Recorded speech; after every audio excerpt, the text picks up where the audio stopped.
Hey kids. Okay, it's the last chapter of Junie B. In a Little Monkey Business. Alright, so chapter 9, Pigs and Ducks and Stuff. Okay.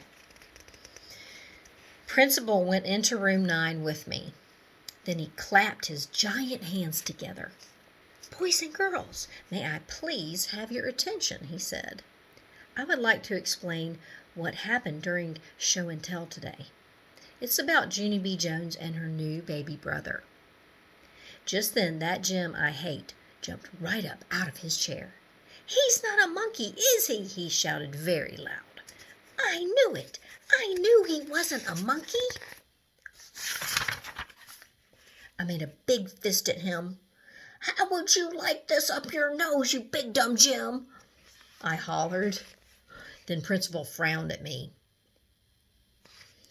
And so I smiled. "I hate that guy," I said nicely. After that, Principal took a big breath. "Boys and girls, there's a good reason why Junie B. told you that her baby brother was a monkey," he said. "Yeah, it was all my Grandma Miller's fault," I interrupted. "Because she told me that my brother was a little monkey, only she didn't mean that he was a real little monkey. She just meant he was cute.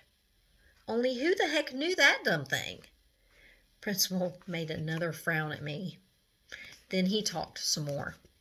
"You see, boys and girls," he said, "sometimes adults say things that can be very confusing to children. Like, what if you heard me talking about a lucky duck? You might think I was talking about a real live duck, but lucky duck just means a lucky person." "Right," said Mrs. "And when we call someone a busy bee, we don't mean he's a real bee, we just mean he's a hard worker." "Hey, I just thought of another one," I said, very excited. "A dumb bunny isn't a real alive bunny either. It's just a plain old dumb guy." Then my friend Lucille raised her hand. "I've got one too," she said. "Sometimes my Nana calls my daddy a couch potato. Only he's not a real potato. He's just a lazy bum." "Yeah, and I'm not a big pig," said my new boyfriend Ricardo. "But my mom says I eat like one."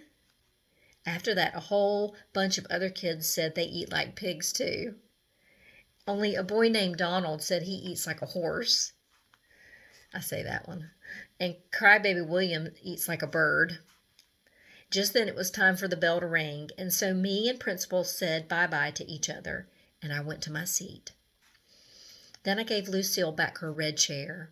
She was very nice to me. "I'm sorry that your brother isn't a real monkey, Junie B," she said. "Thank you, Lucille," I said. "I'm sorry that your daddy isn't a real potato, too." After that, the bell rang for us to go home, and so me and Lucille and that Grace held hands, and we walked outside together. Only then a very wonderful thing happened, and it's called I Heard My Mother's Voice. Junie B, over here, honey. Daddy and I are over here." Then I looked in the parking lot, and I saw her, and so I runned to her speedy quick. And then me and Mother hugged and hugged, because I hadn't seen her for a very whole day. And then my daddy got out of the car, and he had a little yellow blanket in his arms, and guess what was in that thing? My new baby brother, that's what. He was very teeny and pinkish, except his head had a lot of black hair on it. I touched it. It felt like fuzzy. Just then Ricardo walked by, and he saw my teeny brother. "Cool hair," he said. I smell very big. "I know it, Ricardo," I said. "And guess what else? He doesn't even smell like P.U." After that, I got in the car. All right, hold on. Here's a picture. Okay, so here is Junie B with the baby. Oh, she looks very proud, doesn't she? Okay, so then over here is Ricardo saying cool hair. So after that, I got in the car and I told Mother about Lucille's locket. And she said maybe I could get a locket too. And I could put my brother's teeny head in there. Yes, and I would also like some pink high tops, please, I said, very polite. Maybe, said Mother. Oh boy, I said, 'cause maybe doesn't mean no. That's why. So, oh boy, I should say.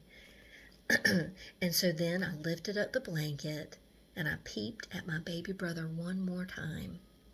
So what do you think of him, Junie B? Said Mother. I smiled very big. I think he's the cutest little monkey I ever saw, I said. Then Mother laughed, and I laughed too. The end. Well, we certainly enjoyed our first book of Junie B. Jones, didn't we? And I retrieved my other Junie B. books from school. Mr. Boyd went in the classroom and got them for me. So we will start another one soon, but before I start a new Junie B. book, I'm going to read Under One Rock. Oh, it looks like such a cool book. It's got beautiful pictures in it, and it's about one of my favorite things, bugs, what we're studying right now. So look for that on our class page. Love you guys. Have a great spring break, and just have a wonderful time with your families and the sunshine and nature and all the fun things you're going to get to do. We miss you very much. We love you, and we'll see you soon. Bye.